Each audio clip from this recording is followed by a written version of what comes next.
प्रधानमंत्री नरेंद्र मोदी ने बीजेपी के वरिष्ठ नेता लालकृष्ण आडवाणी को भारत रत्न दिए जाने की घोषणा की है। एक तरफ जहां लालकृष्ण आडवाणी को बधाई देने वालों का तांता लगा हुआ है, तो वहीं सीएम धामी ने लालकृष्ण आडवाणी को भारत रत्न मिलने पर खुशी जताई है। वहीं दूसरी तरफ मामले में सियासत भी तेज हो गई है। पूर्व सीएम हरीश रावत का कहना है कि लालकृष्ण आडवाणी राष्ट्रपति बनने की उम्मीद कर रहे थे, लेकिन उन्हें भारत रत्न दिया जा रहा है। आगे उन्होंने मुरली मनोहर जोशी पर निशाना साधते हुए कहा कि मुझे चिंता है कि अगर लोकसभा चुनाव में बीजेपी जीत हासिल नहीं करेगी तो फिर मुरली मनोहर जोशी को कैसे भारत रत्न मिल पाएगा।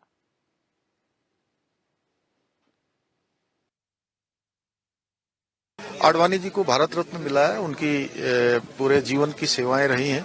उनको भारत रत्न मिलना निश्चित रूप से एक गौरव की बात है और हम सभी उत्तराखंड वासी उनको बधाई देते हैं, शुभकामनाएं देते हैं। राष्ट्रपति पद की उम्मीद लगाए बैठे थे मोदी जी से, तो भारत रत्न मिल गया।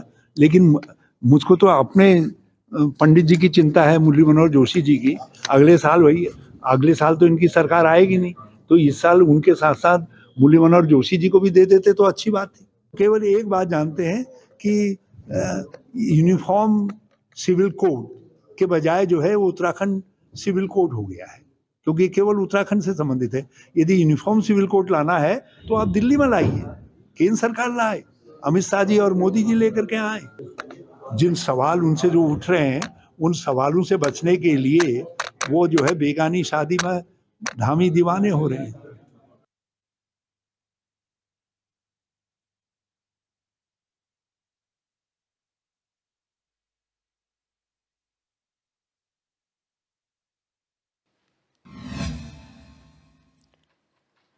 और पूर्व विधायक भारतीय जनता पार्टी केदार सिंह रावत हमारे साथ फोन लाइन पर जुड़ चुके हैं। सर, बहुत स्वागत है आपका HNN 24/7 में। धन्यवाद जी, नमस्कार जी सर, जिस तरीके से आडवाणी जी को यहाँ पर भारत रत्न देने की बात सामने आई, खुद प्रधानमंत्री ने बात कही, वहीं हरीश रावत अब कहते हैं कि अगर बीजेपी की सरकार नहीं आई तो मुरली मनोहर जोशी को कैसे भारत रत्न मिलेगा, क्या कहेंगे इस पर? नहीं, आदरणीय हरीश रावत जी जो है हम सबके सीनियर नेता हैं, प्रदेश के पूर्व मुख्यमंत्री हैं जी। लेकिन अगली बार भी बीजेपी की सरकार आ रही है जी। मैं आपके माध्यम से ये बताना चाह रहा हूँ कि इस बार भी जो है बीजेपी की सरकार आ रही जी। और आडवाणी जी को जो दिया गया है, निश्चित रूप से कोई एक बहुत ही संघर्षशील नेता रहे हैं और जो वर्तमान जो भारतीय जनता पार्टी की राजनीतिक की जो दशा और दिशा है, उसको आगे बढ़ाने में, उसको बदलने में और गति देने में माननीय आडवाणी जी का भी बहुत बड़ा हाथ रहा है। जी। आज जो हम राम मंदिर की बात करते हैं या राम राज्य की बात करते हैं, वो भी उसके लिए भी हम सबको पता है कि आडवाणी जी के नेतृत्व में रथ यात्रा जो है उसमें चली थी। मंदिर बनाओ, रामलला हम आएंगे, मंदिर वहीं बनाएंगे। तो आडवाणी जी एक बहुत ही संघर्षशील नेता रहे हैं और सर्वव्यापी जो है, सर्वव्यापक उनका दृष्टिकोण था, राष्ट्रवादी दृष्टिकोण था।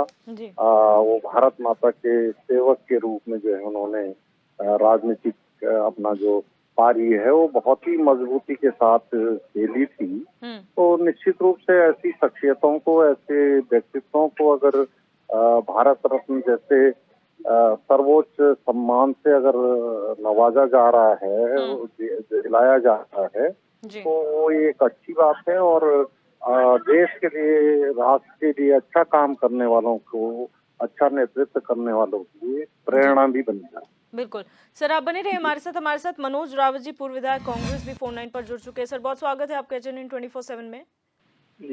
जी मनोज रावत जी, जिस तरह से लालकृष्ण आडवाणी को भारत रत्न मिलने वाला है, ऐसी घोषणा हुई है, अब चिंता जाहिर की है मुरली मनोहर जोशी को लेकर हरीश रावत ने, क्या कहेंगे?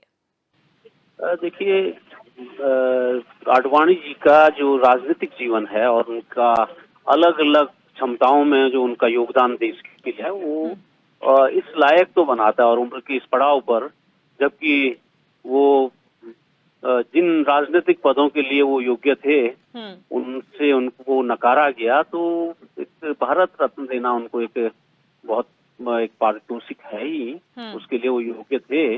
जी। और जहां तक रावत जी का ये कहना है कि साहब मुरली मनोहर जोशी का, तो मुरली मनोहर जोशी जी का योगदान भी कमतर नहीं माना जा सकता है।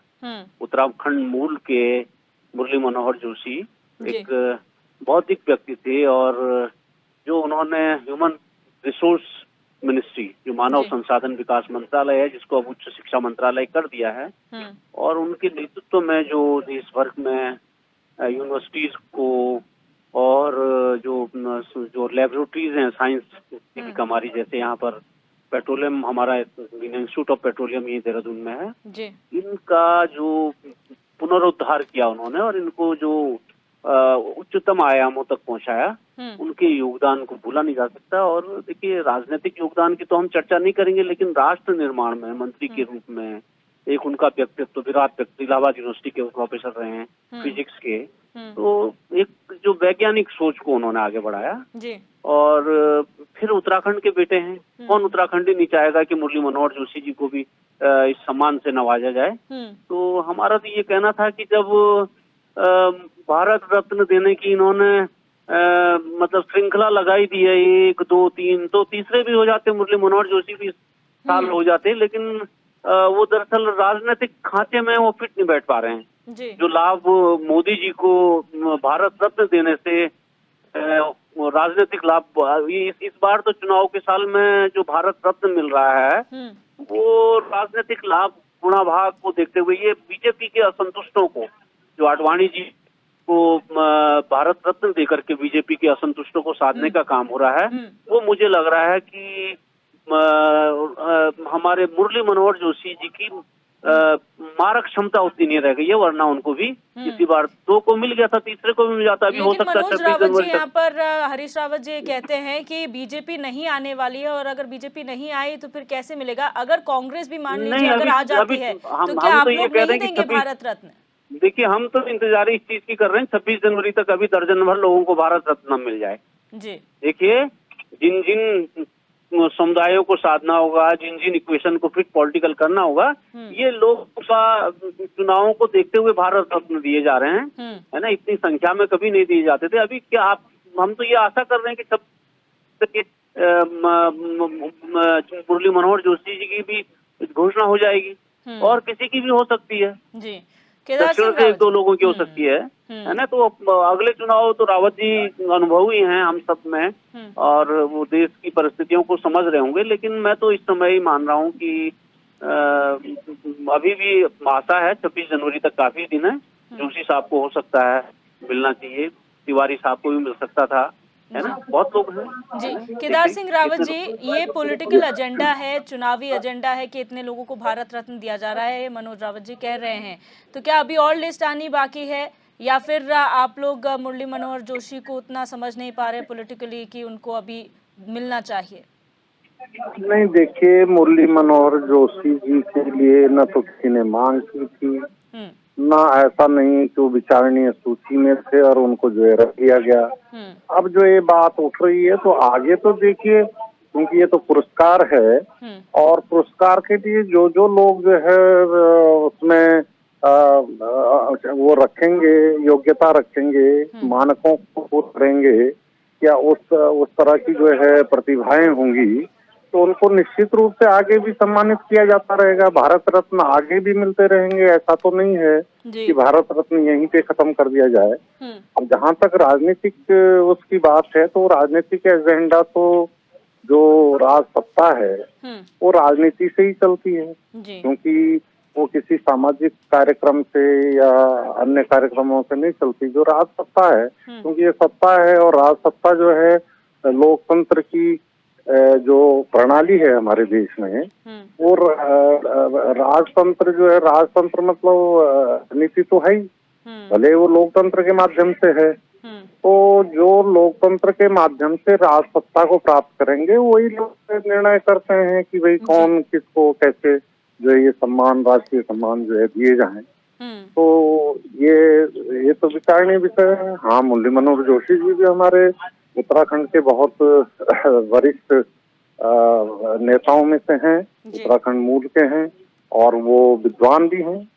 इलाहाबाद विश्वविद्यालय में वो प्रोफेसर रह चुके हैं बिल्कुल। और बहुत अध्ययनशील व्यक्ति हैं, कई पुस्तकें भी उन्होंने लिखी हैं और राजनीति में भी बराबर सक्रिय रहे हैं, केंद्र में मंत्री भी रहे हैं। जी।